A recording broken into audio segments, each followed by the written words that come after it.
It's a little terrifying because you absolutely cannot miss. Goalies now are completely at a premium. Not, right? Like, Canada doesn't have a ton of great options. Welcome to the big show. I am Ryan Kennedy, joined as always by Michael Traikos, and joined quite frequently by ex-NHL goaltender Devan Dubnyk.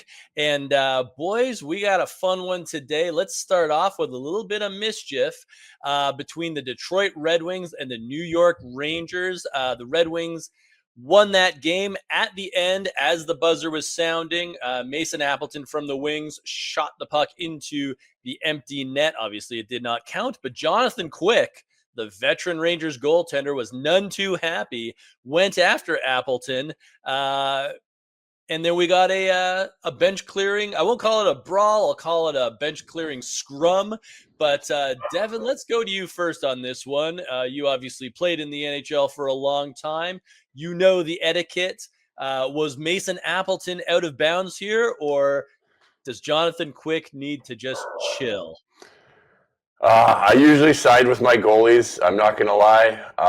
On this one, tough to side with Quickie on this one. That was not that long after the buzzer. I don't think that was overly egregious. It was after, but it was pretty quick succession with he was going in the zone to get a shot on goal to score on an empty net, and it was pretty quick after the buzzer. So, one thing I don't mind, hey, Jonathan Quick, he's mixed it up his whole career. He's not afraid to get in there and mix it up.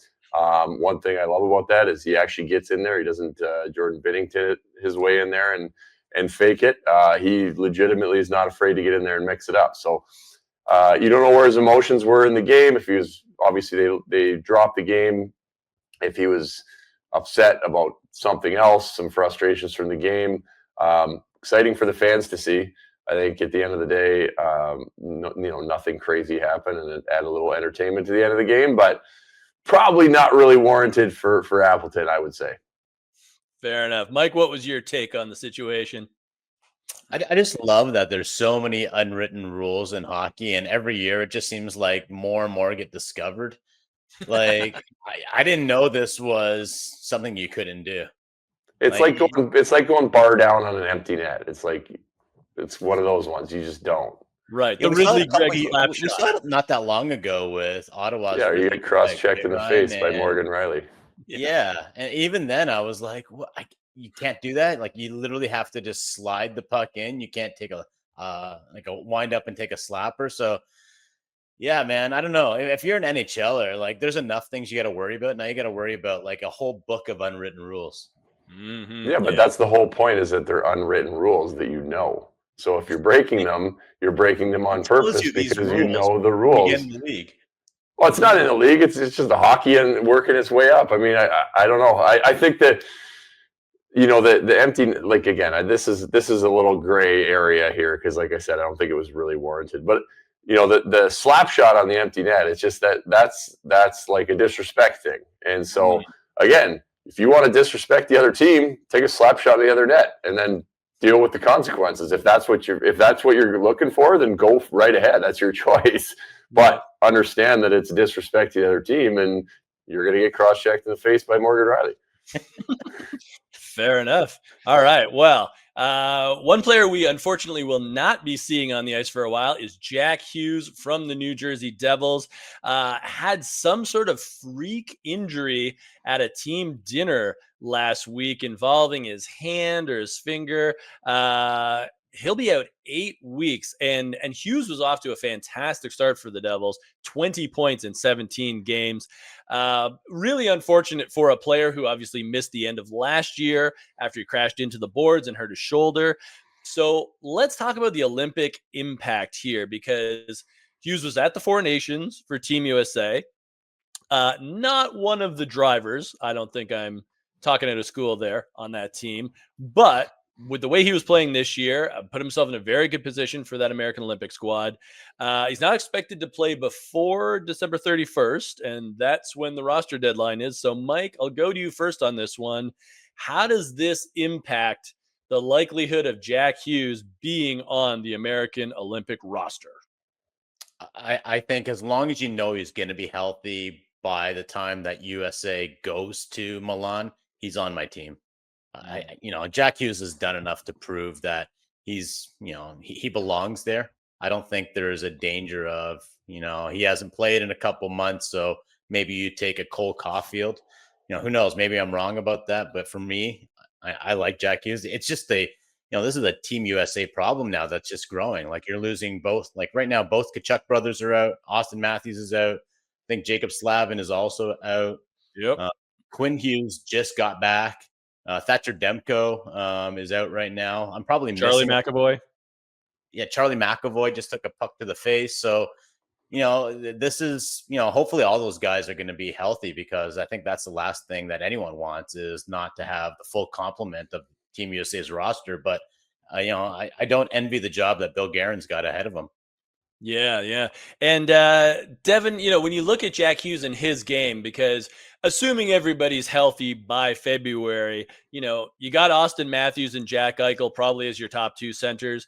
Do you play Jack Hughes? First of all, do you see Jack Hughes on the team, and do you play him at center, or do you see him maybe on the wing like Canada has had to do with a lot of centers in international competition?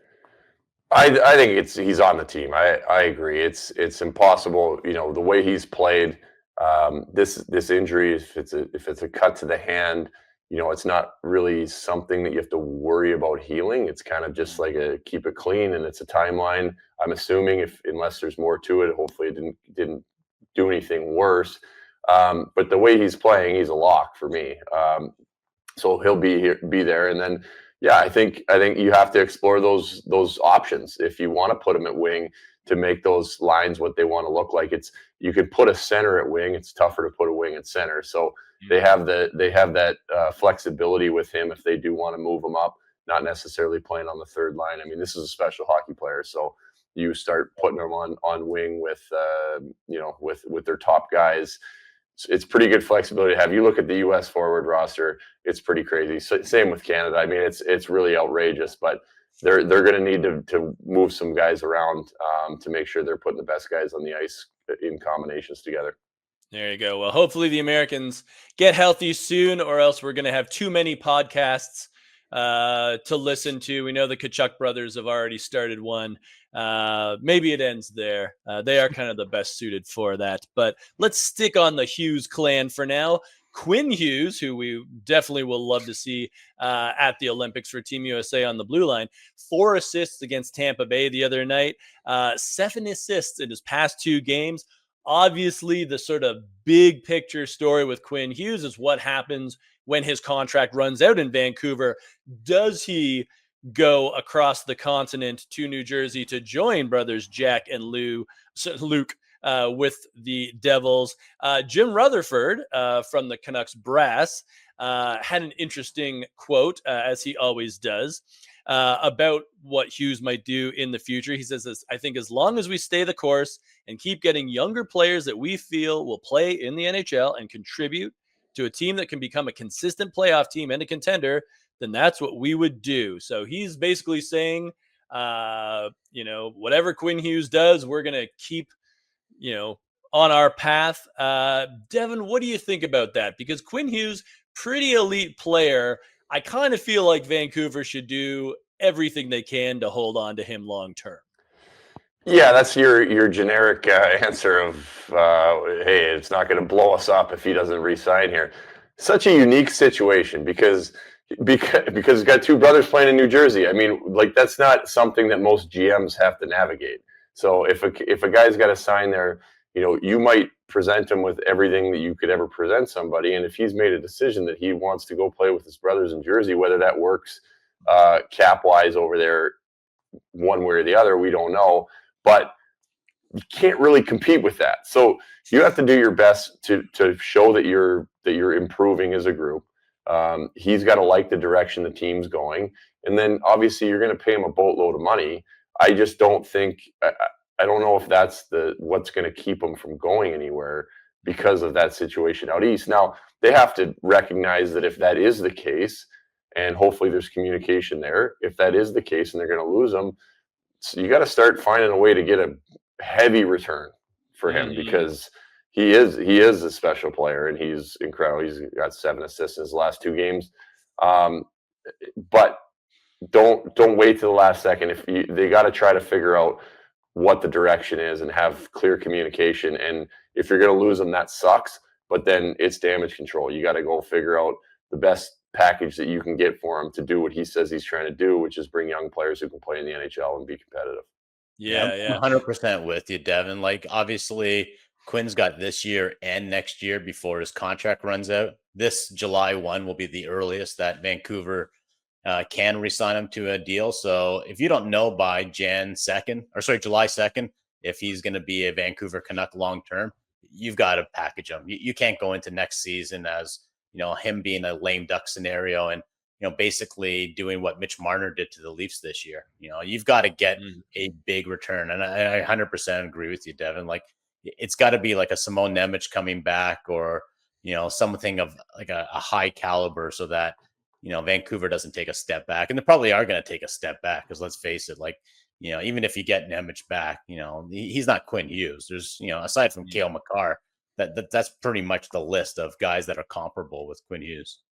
Okay, let me throw this out real quick to you guys because this would be the cleanest in my mind would be a straight up trade between New Jersey and Vancouver. What if going to the Canucks for Quinn Hughes was Dougie Hamilton? I don't know his contract situation off the top of my head.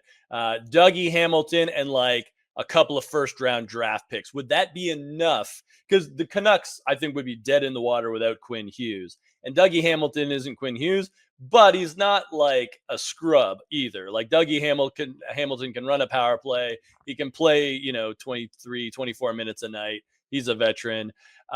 So Dougie plus a couple of firsts. Would that be enough to consider it? Dougie Hamilton's making $9 million. He's got his contract up in 2028, so he's got an extra year on Quinn Hughes. Yeah. No, I don't want to. Like, I like Dougie Hamilton, but I want someone a little younger. And when you look at that Canucks team, Ryan, like a lot of their big time players are all under the age of 30. So I think if you don't get a Nemec, I still think you want to get someone sort of younger. Yeah, Dougie Hamilton maybe like 4 years ago I would take, but not right now. Yeah, I just worry Nemec is like too young to be the guy that replaced Quinn Hughes, just in terms of like that marketplace. You know what I'm saying? Yeah, what do you think, Devin? Point. Yeah, I'm kind of with you on the Dougie Hamilton thing. Just like that's not this. I don't think that's the direction they're going. I think if the team was structured differently, you could certainly look at it as that's a good hockey trade. Just from the sounds of where Vancouver's going, that doesn't really fit with them. He's older. Not old, but he's probably not going to re-sign there. It doesn't really replace. Again, you're not going to replace Quinn Hughes. Here's another scenario, because if this trade's happening and it's in his last year of his contract, and is it New Jersey for sure? Now, a team trading for him, if they were going to make this deal, would obviously want to sign him right away. It'd have to be a trade and sign immediately so they don't lose him. But I realize that that's the thing. But if they can't make a trade with New Jersey that they like, does somebody else come in and give them something they can't refuse? But then again, I'm assuming that he's got no movement clauses all over his contract. So it might be New Jersey or nothing. I might just be making stuff up here. Yeah. And maybe it turns out to be a three-way trade because New Jersey doesn't have the specific guys that Vancouver wants, but maybe San Jose does, or Nashville does, or Minnesota does, or whoever. I mean, you can get creative here, but obviously that's going to be. And they need to get creative while the ball's in their court. I think that's the whole point. If like you said, July 2nd, if it's uncertain, then start making moves. Start trying to figure out, because that's really the bad situation you get into is you wait too long and then you're backed into a corner and you feel like you need to get something for him. Otherwise he's going to walk for nothing. And then you have no power at the negotiating table. You'll get the least amount of return. So they got to start thinking about this while the ball's still in their court. Right on. All right. Well, a much less contentious acquisition. The Toronto Maple Leafs picked up Troy Stecher off the waiver wire from Edmonton. The Leafs obviously have had a lot of problems in their own zone this season, and they've got injuries. Troy Stecher doesn't have a point this season, but you talk to anybody and he battles, and he can also get the puck out of his own zone. Mike, I'm not going to say is he the answer for all the Leafs' defensive woes, but do you like the acquisition of Troy Stecher? Do you think he at least moves the needle for the Leafs? They need help, man. They need all the help they could get. So I don't know. Yeah, you're right. Troy Stecher is not the answer, but you're without, Chris Tanev on the back end. Now you're without Brandon Carlo, who's just been put on the IR. They called up Dakota Mermis. So it looks like Stecher and Mermis are going to be a pair tomorrow when they, who do they even have tomorrow? They got St. Louis. So yeah, Craig Berube's old team's coming to town. I guess there's going to be money on the board to try to beat them. And, they need help, like even on offensively, like in addition to losing Austin Matthews, they're also without Scott Lawton, and now Nicholas Roy is also out. So it's a banged up team. It's a team that doesn't know how to play defense, that I would say does not have an identity right now. Like if I look at the Toronto Maple Leafs, I don't know what they are. They're not a fast, skilled team anymore. They're not a defensive juggernaut also. They're just a kind of a team that seems to be giving up a lot of leads late in the game, which is, it seems like they're kind of a team that lacks kind of structure and experience, and yet they're an older team now. So maybe Stecher can help out in just being a fresh face and someone that's been like, hey, I've been here, I've been there. I can kind of come around and just add some levity to the dressing room. But yeah, it's going to be tough sledding until they got some healthy bodies back. Mm-hmm. Devan, your thoughts on Troy Stecher? Seems to be a popular guy amongst teammates, even though he's played for a couple of different teams in the NHL so far.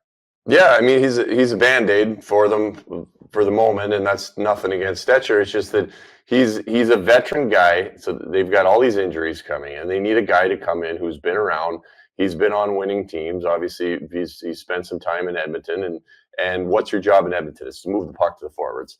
And that's what Toronto needs is a guy back there who's going to be steady, not going to panic. He's been around a lot.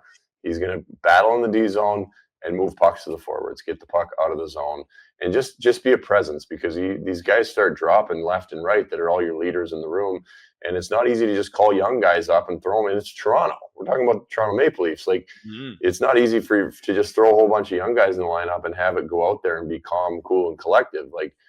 This is a guy that can come in you pick them up for nothing, that can come in and hopefully just provide a little bit of calm back there, of just a veteran presence. He knows how to play in the NHL, go out there and battle and just move pucks out of your zone. And that's all they're looking for until guys get healthy. There you go. And you can't throw the young guys in Toronto either, because they don't have very many good young guys at this point. They've been also important. Trading away prospects and picks for a couple of years now. Leafs struggling, but they will be leading the league in Dakotas if Mermis and Joshua are both playing at the same time. So they got that going for them. On a sunnier tip, the Los Angeles Kings and Adrian Kempe just agreed on an 8-year extension at $10.6 million AAV. Kempe has been awesome for LA for years now, but leading them in scoring this year specifically, 19 points in 19 games. Thoughts on this deal for the Kings? Devan, I'll start with you on this one. Yeah, it's a great deal. I mean, he's progressively gotten better and better. He's worked his way to one of, he's a premier player in the league. He's a top player on the Kings, and the Kings are a good hockey team. And obviously he likes playing there. Great spot to play in LA other than taxes, but he's shown that I don't even think that's that big of a number, to be honest, for kind of the projection that he's going, what he could probably demand, but it's also a huge amount of money. So he, likes it there, likes where they're going. They've been competitive for a while now, and hopefully they don't play it for their sake. They don't play Edmonton in the first round one of these days, but it's a good team signing, I think, as long as he stays healthy and continues to go. I don't think that dollar amount is probably how much he could have got in the open market, but it's 8 years guaranteed money, and so he's got $80-some million in his pocket, and the Kings got their best player locked up for 8 years. It's a win for everybody. There you go. Yeah. And he did say in the summer, he was hoping to sign sort of one more big contract with the Kings, and obviously 8 years, that's as big as you can get, and it's bigger than you will be able to get next year with the new CABA. So he got what he wanted. The Kings obviously get their man. Mike, your thoughts on the deal? Yeah, I'll echo what Devan said. It's a good contract. I think he left some money on the table to kind of re-sign for 8 years with LA. And you got to remember, Anze Kopitar is in the last year of his contract, obviously last year in the NHL. So you're going to save, I think Anze is making like 8 million right now, or 7 or 8 million. So you're going to save a lot there too. So the Kings can go sort of big game hunting in the off season. And, who wouldn't want to play there? You got, Quinton Byfield on a really good deal as well for another few more years. And you've got Adrian Kempe now up front. So there's a lot of attractive options to kind of want to go to play in LA. I know there's sort of a conspiracy theory in Toronto that that's where Austin Matthews is going to sign his next contract, just because, it's kind of close to Arizona, where his family's from. And obviously he's a big Dodgers fan, but, I'll leave that conspiracy theory for another time. Just saying that, the Kings are, they're rocking and rolling this year. I got to see them in Toronto last week. It's a hell of a good team. Mm-hmm. Indeed.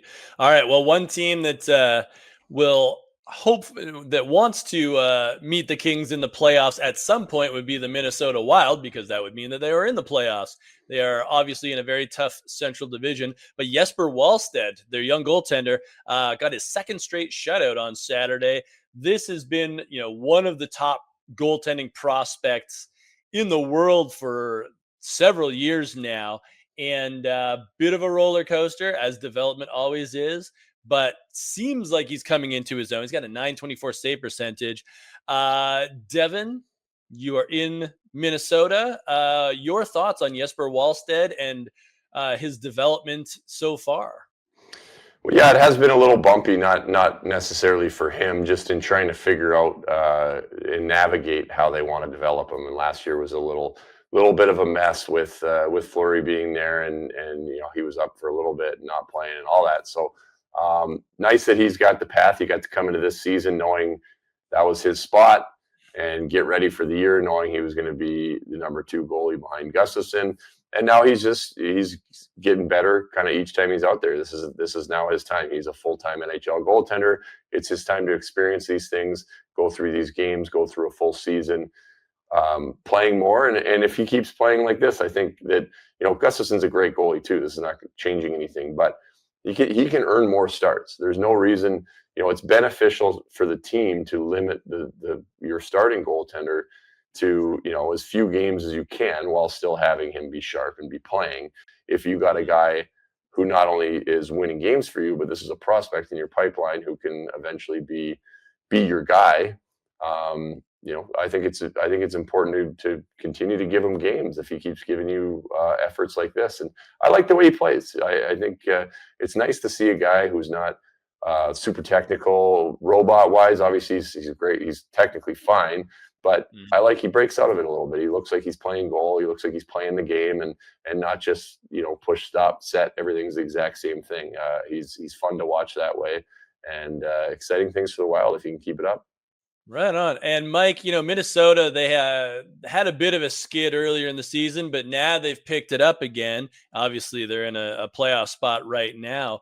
Do you think the Wild can be a threat? I mean, they do have Kaprizov, they do have Faber, they do have Zeev Buyum, they do have strong goaltending right now. Do you see them as a team that can maybe at least scare some people in the playoffs, or make the playoffs? The West is tough. Yeah, I've got them penciled in as a playoff team, Ryan. I think that they can definitely be a team that sort of, is that giant killer team. I think it really does kind of start with their goaltending. And, Devan, maybe you can answer this. Like 23-year-old goaltender, he's still probably 2 or 3 years away from being sort of that, impact goalie where he really comes into his own. I would still Gustafsson's 27.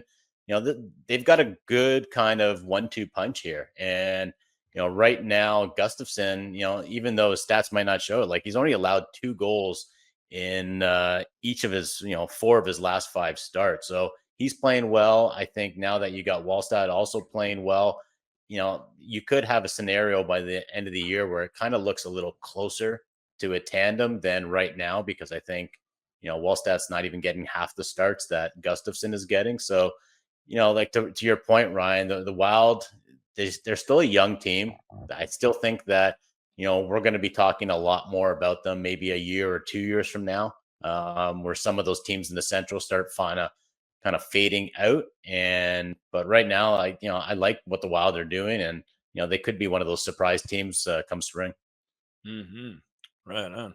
All right, let's stick with goaltending, and we've talked about him a lot. We're going to talk about him more.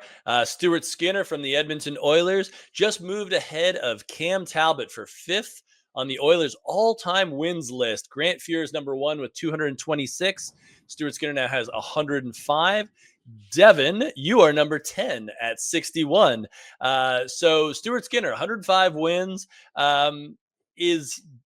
What do we take from this? Does this mean that Stuart Skinner is maybe being picked on a little? Does it mean that goaltenders just don't stick around in Edmonton that long to amass a number of wins that could challenge the likes of Grant Fuhr or Bill Ranford, who's second with 167? Because I'm kind of thinking about it. If you're a good starter, you can, let's say you win 35, 40 games a year. So, if you're in Edmonton for like 6 years, you should be able to kind of get in that mix for top 4. Clearly that happens legacy right now. Yeah, lots of things there. I mean, 35 to 40 wins is a lot of wins to go year after year after year. It's 30 is a good number. Right, you got to be playing a lot of games to be pushing the 35, 40. But I think, a combination of things. One, Edmonton hasn't had goaltenders for long periods of time, for quite a while looking back. And so this is a guy who came in really young and has played a lot of hockey. And I think he doesn't get enough credit. I don't think he gets as much credit as he deserves. In saying that, I think that people just want him to take a step. And I think he has. I just don't think he's taken, a noticeable step. And when I say that, it's just about the consistency, right? It seems, and it's hard because he's so under the magnifying glass and everybody jumps on his mistakes and stuff. But you just want him to put together some consistency with, the like quality starts, which he's done, but the bad goals and the mistakes and stuff is just trying to limit those. And then he's going to have to deal with the magnifying glass on him when it happens, because that's the unfair part. Is I think he really does get picked on and focused on. And I've watched some of their games, and they're not easy games to play. They're definitely not stats friendly games. You're getting 20 shots on net, and 13 of them are grade A scoring chances.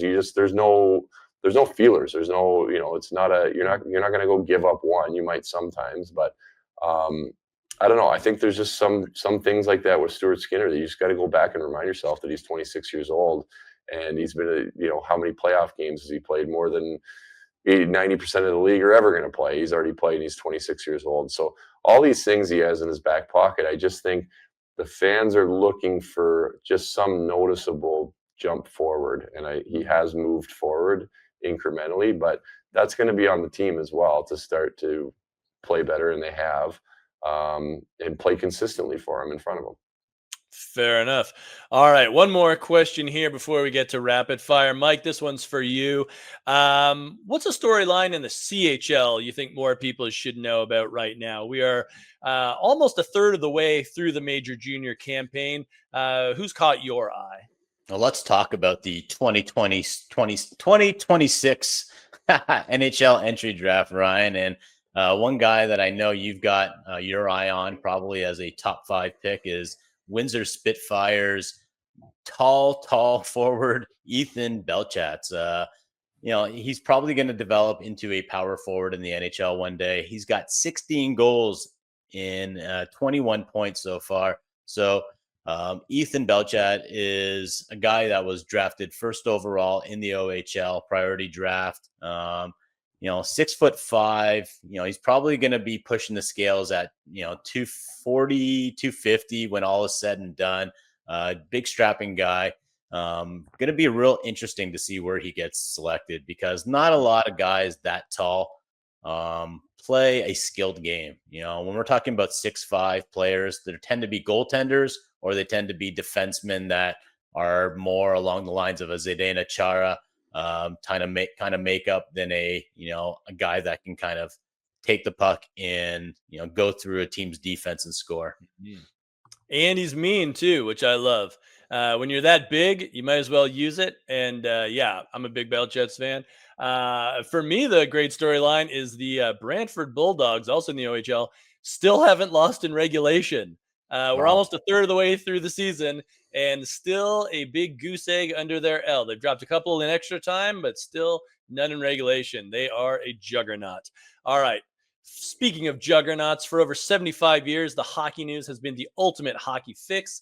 Now you can get 12 issues delivered straight to you, packed with stories, stats, and a bonus gift issue to kick things off. Head over to thn.com and get in on the action. And as promised, it is now time for rapid fire.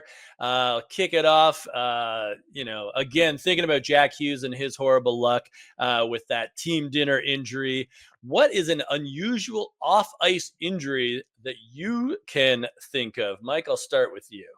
Back when I was covering the Leafs on a daily basis, Matt Stajan, in a game of sewer ball. So that's that whole keep up game that probably Devan, I don't know if you played it when you were a player, but I did.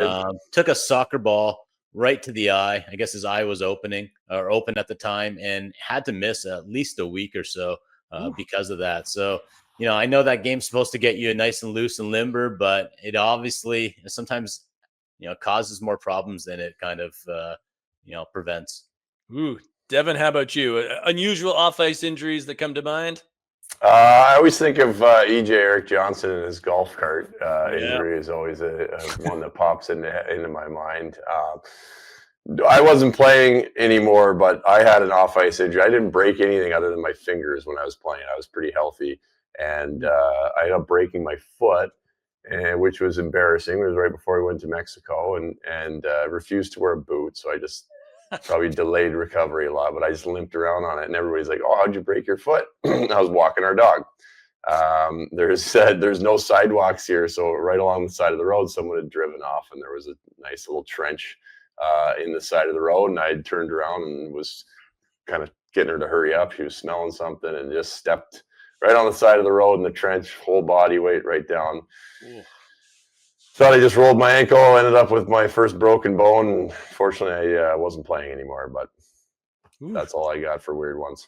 Rough. Yeah. Eric Johnson, the golf cart. That's a famous one. The one I think of too is Zach Budish, who was a second-round draft pick of Nashville when he was at the University of Minnesota, fell off a scooter and injured himself, missed most of his sophomore season. Never ended up in the NHL, but he did play in the minors and play in Europe. So that is like, what are you going to do? Things happen, right?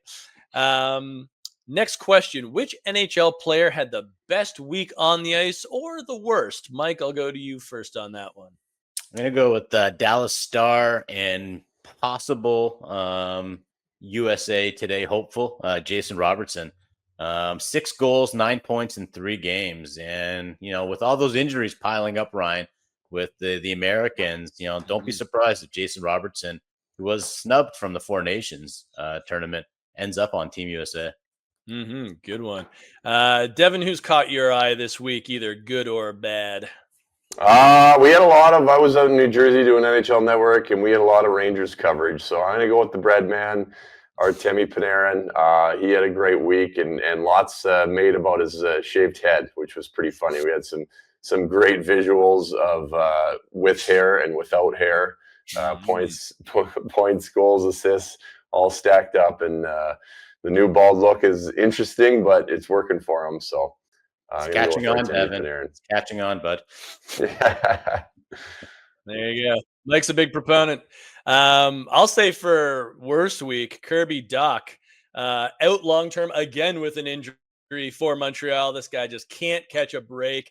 We'll see how the Habs do without him. That one's unfortunate. But talking about a another original 6-2 teams, in fact, the Red Wings and Rangers. We talked about them off the top of the show, having that brawl. But, man, did they have that brawl in style, as they both wore Centennial uniforms, both franchises turning 100 very soon. It was red on blue, no white jersey. Do you like that matchup on the ice? Devan, I'll go to you first. Yeah, I love it. I don't think you can do it all the time, but when you got the contrast of the red and the blue and how great those jerseys look and the colors, it looks phenomenal. Obviously, you got to pick your spots because that doesn't always work. But when you got a couple original 6 teams, and those throwback jerseys are great. That looked incredible. Indeed. Mike, what do you think? Color on color? Yes, I don't want to see Pittsburgh against Nashville, but obviously Red Wings, Rangers were good. Maybe Calgary, Edmonton, I think would be kind of cool, guys. What do you think? The red and the blue that way too. You could do it. Yeah, you could do it. The orange again, you can get tricky. One thing, this is a little off topic, but I went to Eric Stahl's jersey retirement, and it was Carolina versus Anaheim, and I can't stand Anaheim's jerseys. I think they're awful. Not feeling the orange. Those things on the ice with Carolina's red, it was awful. I mean, it didn't look like an NHL game. It was just the color contrast it was not a great look. So Rangers, Red Wings, much better than Ducks, Hurricanes. There you go. I love it. Just wait until Philly plays Anaheim in the final. Yeah, exactly. I just want the purples back. That's all. I'm just grumpy. I want the purple and the teal back. I want to see like a San Jose Philadelphia Stanley Cup final. I think that would, like, teal versus orange. I think that would look really nice. But yeah, color on color, I am all for it. I think they should do it more. Especially like college teams do it. And, you'll get like the Golden Gophers versus North Dakota, like yellow versus green. It looks fantastic. I think they should do it more. I'm all for that. I also think that they should wear white at home, but that's not going to happen, apparently. I literally asked Gary Bettman, and he said no. So fine. Final rapid fire question for the day. Charlie McAvoy, we mentioned him early in the show as well, took a slap shot to the mouth in a game against Montreal. So what's the worst place you've been hit by a puck? Devan, I know it was during your career, it was actually worse if the puck did not hit you, because that meant it was behind you. But if you had to choose a place not to get hit by the puck, what would it have been? I'll give you 2 quick ones. One, when I was in junior in training camp, I got hit right in the cup, and I missed about 4 or 5 days. I couldn't walk around so good. So that was a tough one. It figured me out for the rest of my career, though. I wore 2 cups. I wore a player cup and a goalie cup over top, and it saved me in many occasions going forward. So that was a good lesson learned. One time in practice in Minnesota, I got a slap shot. Mikko Koivu took a slap shot, high blocker, and I just put my hand up. It was kind of a perfect combination. It went over my blocker and missed my chest pad and hit me in the bare arm here. And I thought it was a stinger. I was holding on to it, couldn't really shake it, looked down, and my whole palm of my blocker was red, and it was like dripping on the ice. So I went off and looked, and it had pressure cut my wrist, and I could see my arm bone just sitting there, which was kind of gross. But yeah, I had to get, I think, 20 stitches, 10 inside, 10 outside to close it up. And it was pretty miserable, because a lot of nerves in there. And I wasn't supposed to play the next day because I've been playing a lot. And I went out on the ice against Detroit. It was a pregame skate, and like I touched my hand on the ice, and it just shot all the way up my arm. And I was like, I don't think I can go. And then Darcy Kemper took a shot in the head in pregame skate, and they said, you don't have to play, but can you play? I'm like, well, okay. I guess so. Wow. So we numbed it up and figured it out, but got to win. And he got the shutout. No, but you got the win. That's great. Pavel Datsyuk ruined my shutout coming off the bench, 6-on-5. Wow. Anyway, we could tell these stories for a long time. There you go. Mike, you ever been hit with a puck anywhere horrible? I have, but after hearing Devan, it just feels like I'm just going to be complaining for the sake of complaining. Like these are real injuries. Mine are like, oh, I got hit in the side of the foot by a beer leaguer and it stung for a period. So yeah, Jesus, man, I don't know how you guys do it. Like you willingly chose the goaltender position, Devan. Good on you, man. Yeah, we didn't willingly have Kay Whitmore steal all of our equipment away, though. I'm going to tell Kay that. I actually know Kay well. He's going to I get know Kay well too. Yeah, you let him know I was joking, but I've had lots of great conversations with Kay. He's just doing his job. All right, stealing our equipment. There you go. Justice for goaltenders. But Jonathan Quick, maybe chill out a little bit if somebody shoots at your open net. This has been The Big Show. I'm Ryan Kennedy. That's Michael Traikos. That's Devan Dubnyk. Thank you so much for listening, watching, doing all that you do. And we'll see y'all next time.